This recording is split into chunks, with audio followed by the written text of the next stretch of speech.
The magnitude of this sinkhole in the National Corvette Museum may have you wondering, could this happen in your garage?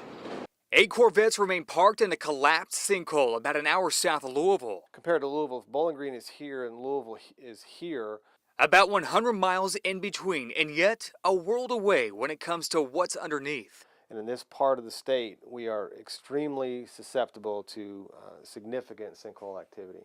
Geotechnical engineer Matt Detman specializes in soil and foundational science and doubts whether a sinkhole like this one that caved in the National Corvette Museum will happen in your home. You could be just as worried about a lightning strike at your home.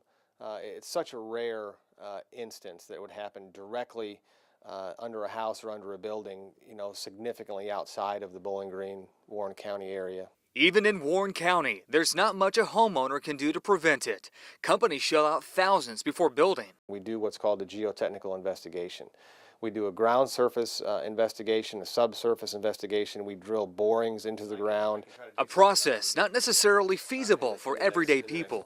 The cost of that would be too high for your average homeowner to want to do.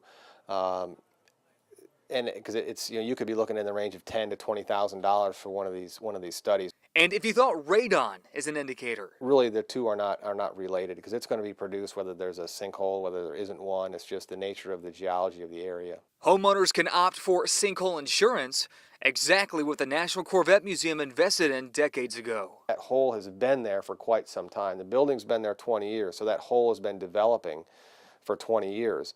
And so there was a span of time when there was just air underneath that slab, and it just finally gave way. As insurance adjusters continue assessing the damage to the building and the vehicles inside that hole, General Motors announced it'll oversee the restoration of all those Corvettes. And Bowling Green, Scott Atkins, Way 3 News.